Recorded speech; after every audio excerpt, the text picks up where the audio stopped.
All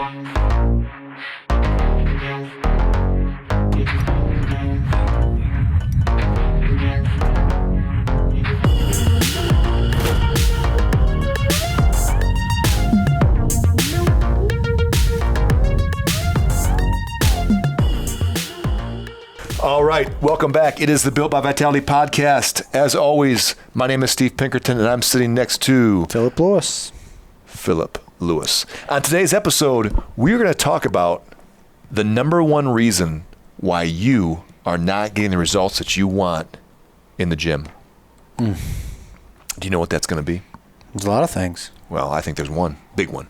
Because you don't want to. Before we start, can I talk about something? Yeah. I have a tough time finding shirts because I'm in between like an XL and a double XL, and I haven't accepted the fact that I'm a double XL. Wow. Not because and I don't say this because I think I'm big enough for built for a double X. I'm just tall. So if I don't get a double X, it's a little too short. Mm-hmm. But if I do get a double X, it's kind of big and baggy at the bottom. I don't like that. A lot of shirts are made that way now too. It's terrible. It's really tough. And Nate Agnew is he's a huge proponent of this problem because what happens is I order XL, I wash it one time, it doesn't fit me anymore, I give it to Nate.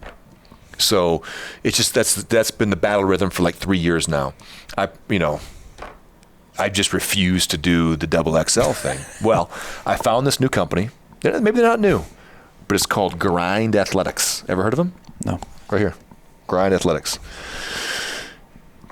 Super comfortable. Mm-hmm. I went double XL, and they're right on the cusp of being the right fit for me. So I'm washing them and drying them in high heat right now. See if I can shrink them down a little bit. It's been a pretty exciting afternoon for me right now. I was really happy with it. They wrote me a handwritten little letter. Really? With your order? Yeah. That is pretty good. Sent me a free flag. And man. Yeah. How'd you find them? Couldn't tell you. Just came across. What do you mean? I think Facebook, maybe. I don't know. Like an ad or something. Yeah. So I'm digging it. I really am. Okay. But I think I've come to grips with, because of my height, I am no longer an XL. I've got to be a double XL. That's like you. You're like in between a small and a medium. So if Actually, I'm in between medium and large. Okay. But you were close. Yeah. You're close. I get it. Some of the larges fit pretty nice, but they're big at the bottom. I don't like it. I do not like it. It's like a trash bag at the bottom. Yep, I'm with you. So yeah, we've had a pretty eventful day so far. That's great. Now, let's get into this. I think there's a ton of variables that play into someone's success in the gym. And the gym can be whatever it is you do for fitness. I'm talking CrossFit, Evo Fit. It could be yoga, bodybuilding, whatever it is. Doesn't matter. Whatever your fitness routine is, this is what I think the biggest issue is with you not getting the results you want. Because I think we see a lot of people, and a lot of people don't think that they're getting the results that they deserve, that they deserve. Or that those are really air quotes, right? I think it's because they're looking at it as if they have a choice. They're giving themselves too many choices. Follow this. I write a really terrible workout for Monday. People don't show up. Mm-hmm. They think it's a choice whether they should come work out or not. If you look at it as you have a choice, you're going to look at this through a lens as if you have a say in the matter. If you want something, if you want to get fit, if you want some results, if you want some body composition change, you cannot give yourself choices because we choose the path of least resistance, the easiest path. That's how our bodies are wired. We are inherently lazy. So I strongly believe that if we look at this and say, you know what, I don't care what the workout is. Oh, is it too hot to work out today? Oh, I'm sorry. Let me just talk to Mother Nature. We'll get it fixed for you. No, You can't control that. We talked about the hot. Like if it's really hot, just maybe you dial it back a little bit, but you gotta go. You still show up or. You didn't sleep enough. Sorry about your luck. Go to the gym. And if you get out of this that night. Yeah. If you didn't sleep good one night, the night before, you go to the gym anyway, you can sleep good that night. It's so interesting. I was talking to Corey Cooper in the kitchen an hour ago or so, and she got back from her trip, and she went on. I'm not going to talk too much about it because I don't know a ton about what she did exactly, but she went for 30 days and she hiked the Appalachian Trail. Mm-hmm. I believe is what the gist of it was. Yeah. But she was telling me that she averaged about 20 miles a day hiking. And the human body is so incredible. And she got back, she said, man, the one thing that surprised me was I feel like I'm so used to doing that. I feel like I want to get out and I want to go do that now. I want to go hike a certain distance because my body became so used to it. And I'm sure she slept amazing. And I'm sure it made her brain shut down and not worry about different stressors that we all think about on a daily basis. We need that release that exercise gave us. And it was only 30 days and her body already adapted to that. And it was already like, okay, hey, let's go. Yeah. It wasn't like, oh, this is over. I'm so glad I was about ready to fall apart. No, it figured it out. It said, okay, man, this Corey Cooper girl, she's crazy. She expects me to go hike 20 miles. I better figure it out. And her body did. But the same thing goes. If all of a sudden you're basing your decision to work out on what the workout is, you've already lost, because now people cherry pick the workouts. You're giving somebody a vote that doesn't get a vote.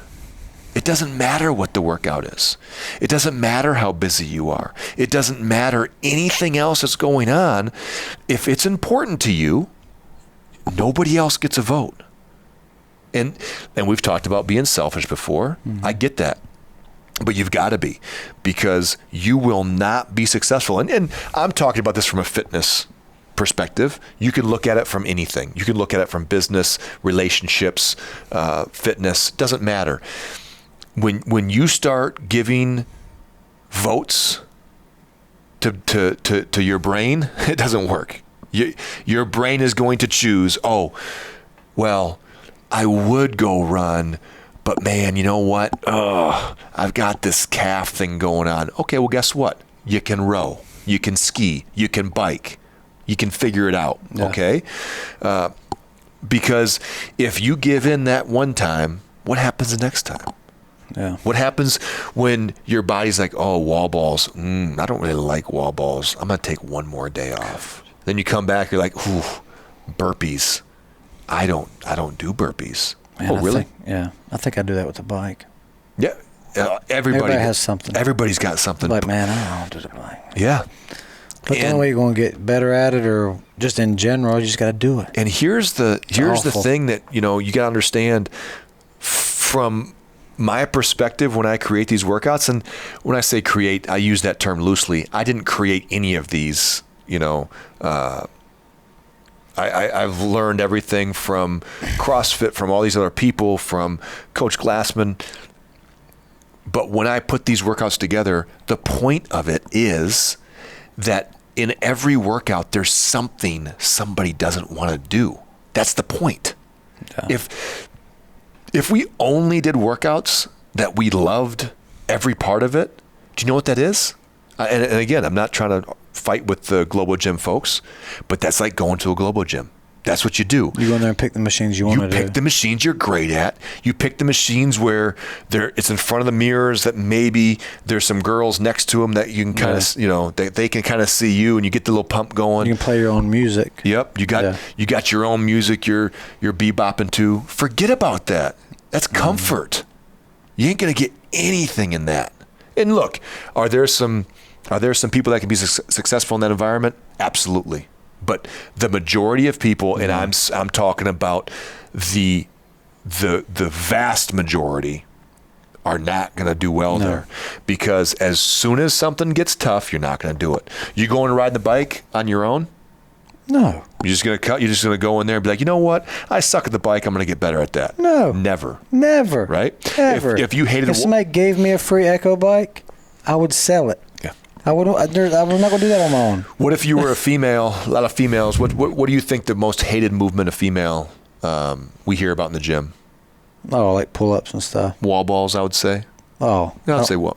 I don't know. I guess, yeah, maybe. Maybe wall balls. I guess movement, yeah, but ones they can't do, like a pull-up. Oh, yeah. Like that, But one they dread the most is probably, I would say wall balls. Yeah. You know, if you don't force them to do wall balls, they'll never get good at it. Wall balls and jumping rope, they just hate it. Yep. And I think that in what I hear from people, I hear a lot of complaints from people, and that's okay. I understand that, and I'm okay with that. It really doesn't bother me at all. It used to. People would say, oh, I don't like that workout. And I'd be like, gosh, I think it's a great workout. You know, it's exactly what we need to do. My point to people now is, if you look at a workout and you're like, man, I don't like that workout, immediately, I already know that's the perfect workout for you. No. If you look at a workout and you're like, gosh, this is going to be awesome. Yeah, this is a good one. I like these movements. I'm mad. Because I'm like, man, I'm not pushing him because he's hit the jackpot. He's hit the Mega Million. What's the Mega Million worth right now? 1.2 billion. 1.2 billion. You won the lottery if you get a workout that you love, and you're like, oh man, all these movements. I love in everything. My wheelhouse. Yep. It'd be like Brooke getting wall balls, bike, and like power cleans or something. He'd be like, oh, that's it. Anything else? He's gonna crush it. Yeah. But you throw double unders. He's learning double unders. Now all of a sudden it's like, oh man, I wish it wasn't double unders. Yeah. And that's the response that I hope I get when I design every single workout. Is I hope everyone looks at it and says, man, workout would be perfect if it just didn't have running. It'd be perfect if the deadlift wasn't 185 and it was 145. That's what you want. You have to have something that challenges you every single day. And if you look at it in a way that you decide that you actually think there's a choice, then you're wrong. You're not going to get there.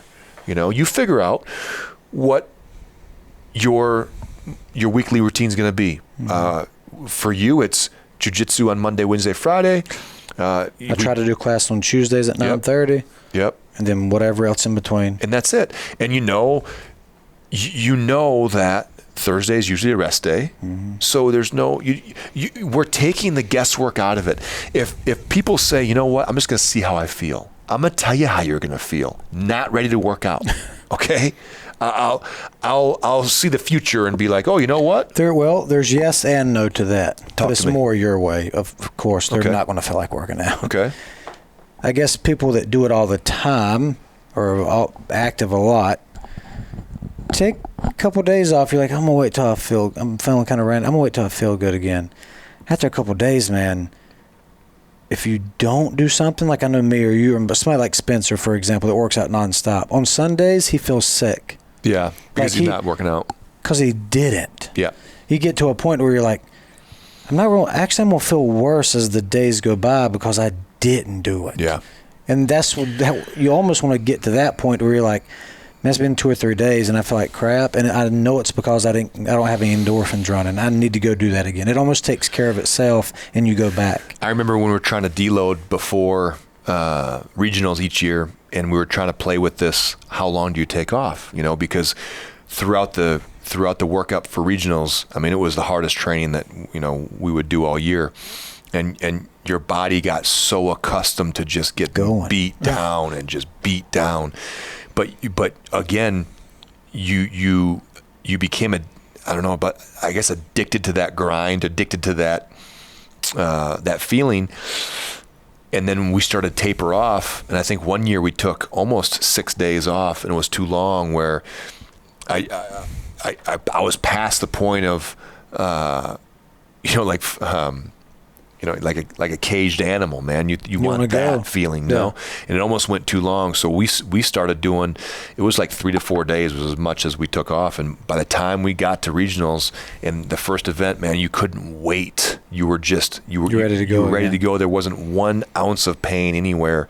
Now, if you've never worked out before and you're looking to start, you shouldn't wait until you feel better. Yeah. Like you should you just gotta go. You just gotta go. And but if you do it all the time, you want to take a couple of days off.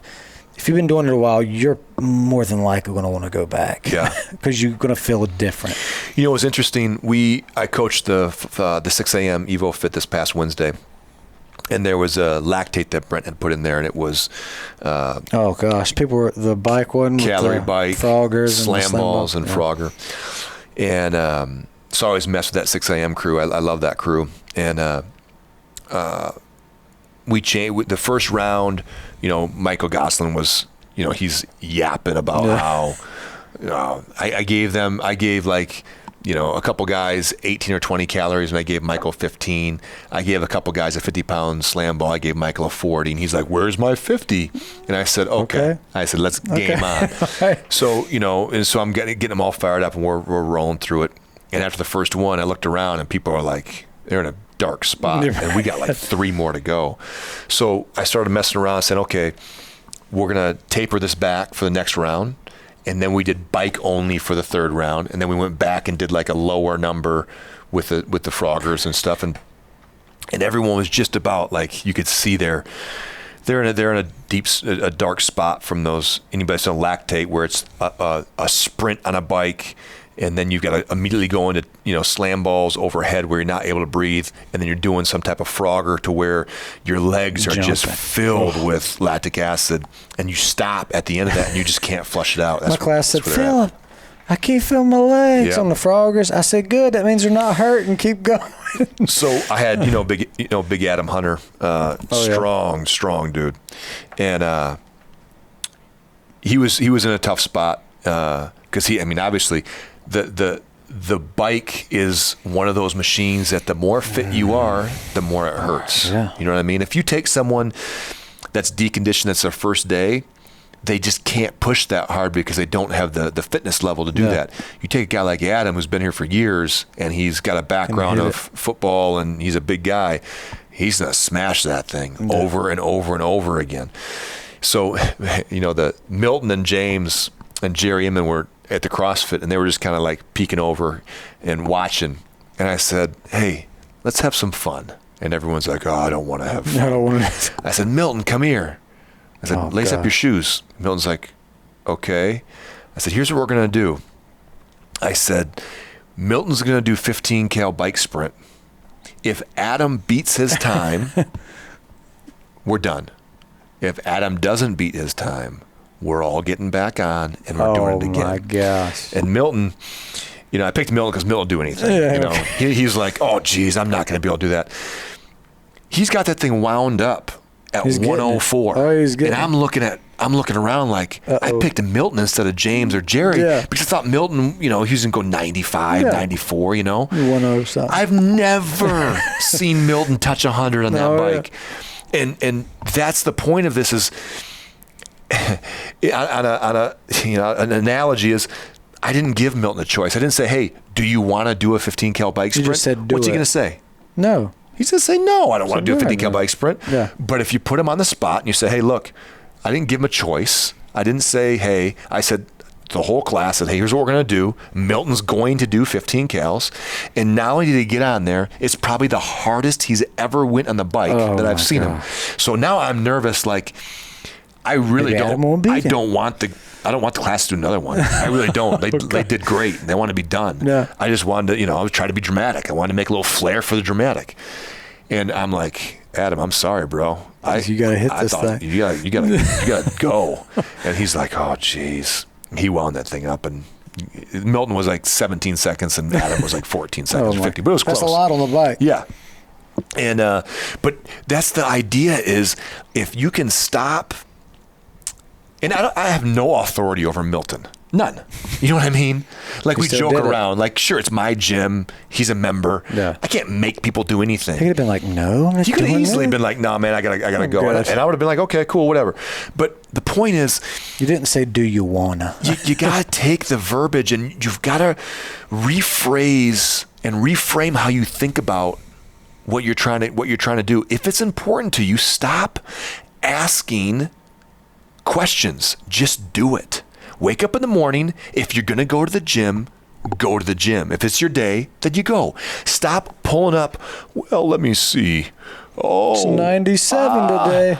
It's a little hot and we're supposed to be outside. I don't think I'm going to go. Okay, yeah. Eating Cheetos, laying in bed, watching The View. That's the way you're going to spend your morning. Come on, guys. Sounds pretty good. Stop it. Not The View, but it sounds good. Stop. I mean, and that's what's crazy is we just have to get out of this. We got to get out of this whole feeling sorry for ourselves. And that's what I try to explain to people during these classes that some of these workouts are so tough is I try to tell them where I think that voice in their head is going to come up. And the better they get at handling that, the better they're going to get at pushing that thing off down the road when it comes to other areas of their life. You know, everybody can be successful when things are going their way. Everybody can be super happy in a relationship when they have, and I don't mean this in a negative way, but if you don't have kids and you're in a new relationship and you don't live together and whatever, it's pretty easy to be happy for the most part in that new relationship, right?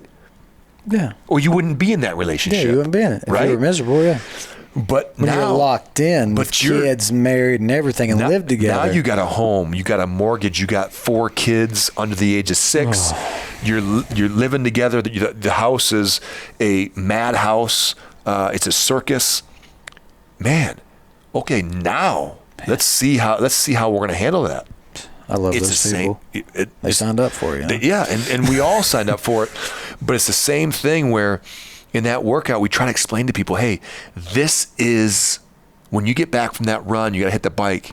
That devil on your shoulder is going to start telling you, hey, you know what? Your heart beating a little too fast. Yeah. It's like, how many times have we used to, I don't see as much anymore, everyone's seeing their watch, their heart rate monitor and be like, whew, I got to back her down. Yeah. I'm at my max heart rate. I said, whoa. The only people that do that in our gym are ones that the doctor told them because they're pregnant or something. Yeah. Other than that, like, they're not looking to slow down. No, we don't need that. If they look, that's just because they're interested. Like, man, my heart it was good today. And it's extreme, but it's true. You'll pass out long before you'll die. That's a true statement. You will. You know, it's just the way it is. I mean, sure, you're going to have people that'll say, oh, well, so-and-so If you're listening, had a let's heart just so y'all know this is my partner in jiu-jitsu. Yeah, well, I mean, has attitude like that. I'm just saying, we have to be tougher. Your body is shut down to protect itself. Yeah, but mentally, how many times have you seen it to where people mentally shut down far before physically they shut down? Oh, I've done it a million times.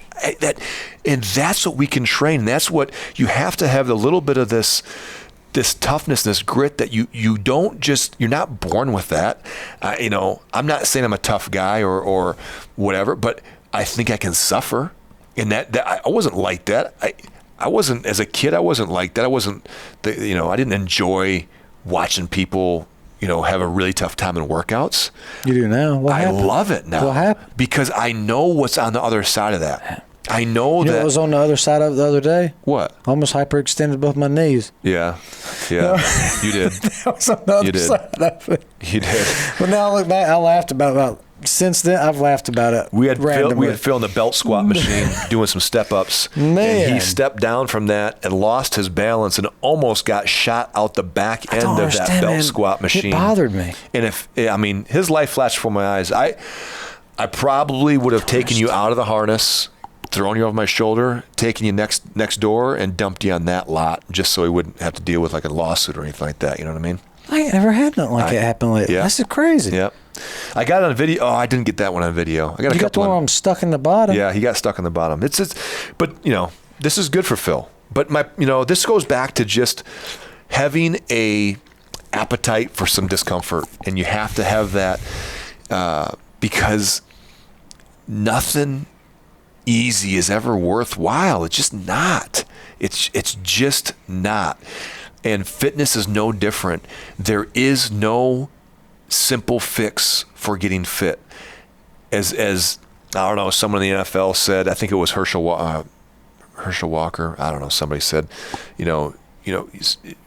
it's like rent, and rent's due every day, and you've got to put that work in every single day.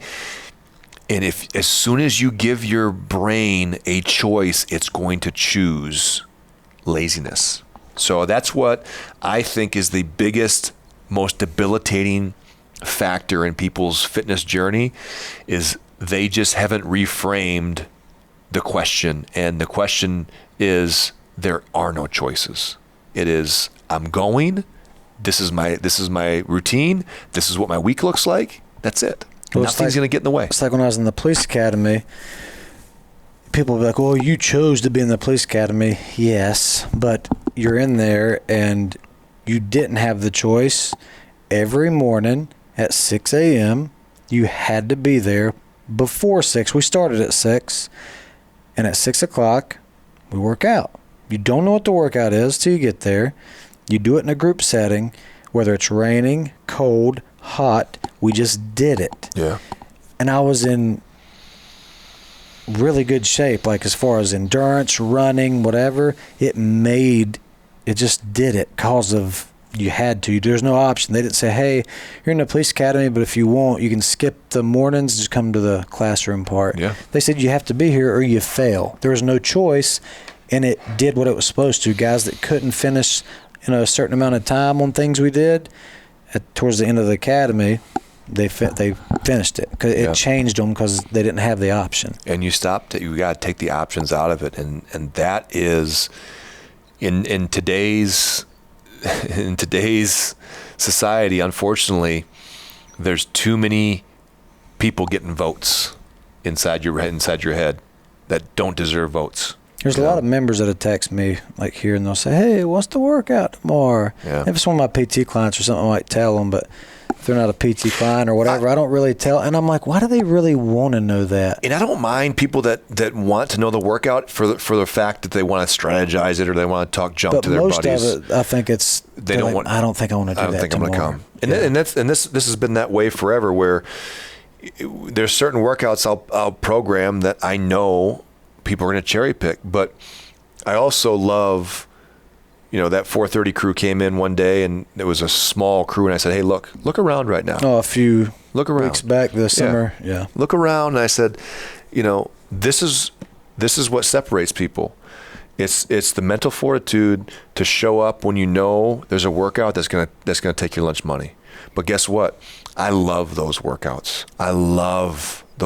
Because we grow the most in those workouts. You're not going to grow that much when you're doing what you love. Yeah. You give me wall balls and a bike, whatever, okay? I'm not growing during that workout. Me either. You are going to grow. I know. And gosh, I like being short. So I think if nothing else, you figure out what that schedule is, and that means you sit down on Sunday and you look at it and say, okay, here's the days I'm going to commit to, and stop letting anything get in your way. The workout you programmed a couple months back, where Jess went so long in the workout, she went into the next class that started. That one, I like that because I watched a lot of people, and I'm like, man, I know they could keep going into that next little 5-minute segment or whatever it was. Yep.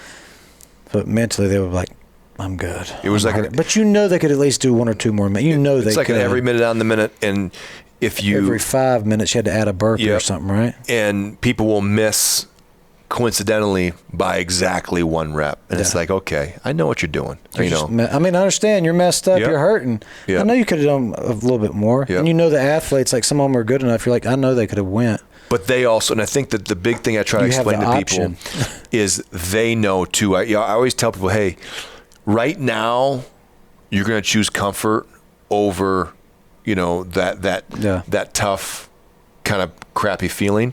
But guess what's going to happen when you drive home? Everybody does it. When you drive home, man, I could have. The first thing you think about when you're driving is like, man, I could have made it. And it sounds silly, but people think that. Yeah. You know, I could have done 2 more minutes. I could have hung on. Yeah. And then you start playing that through your head like, gosh, why'd I do that?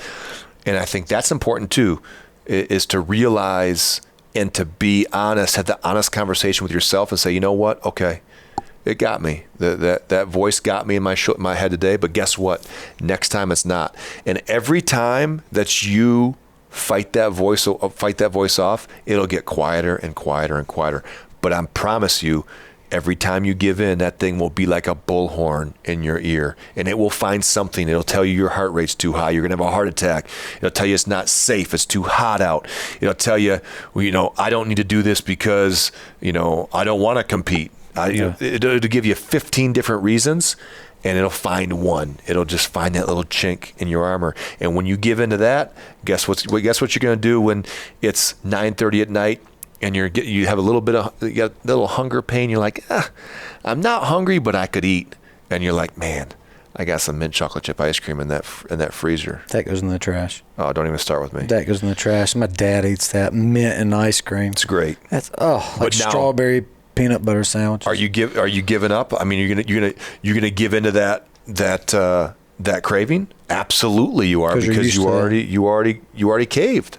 So what people have to understand, these things they have a ripple effect, and these ripples will go throughout the entire day, throughout the week, throughout the month, and they will gain momentum. It's like a wave, man. Once you start giving in, that wave gets bigger and bigger and harder to stop. It's the same reason why you might gain 5 or 10 pounds, and then all of a sudden it's 30 or 40, and before you know it, you're like, gosh, I don't know how I got to this point. I used to be in great shape. Now I'm 100 pounds overweight. And then 100 goes to 150, and you're like, I can't get out of this. You're like in quicksand. So we have to start with these habits right now. And those habits are, stop looking at this as you have a choice. You don't have a choice. You've already made the choice. It's been made. It's in stone. It's already written. So I hope that helps. And I hope that you can look at this and make some simple changes and look at workouts differently. Look at your workout as a chance to get better. It doesn't matter how anybody else does compared to you. It's just, man, did I get better today? Did I leave the gym a little bit better than when I walked in? If the answer is yes, let's go. If the answer is, I gave in today. I gave up. Hey, all right. Mm-hmm. You recognize it. Yeah. And now it's time to move forward. So, guys, I hope you enjoyed this one. I wish I had footage of Phil's belt squat malfunction, but take my word for it, it was the highlight of my week thus far. And until next time, this is the Built by Vitality podcast. Yep.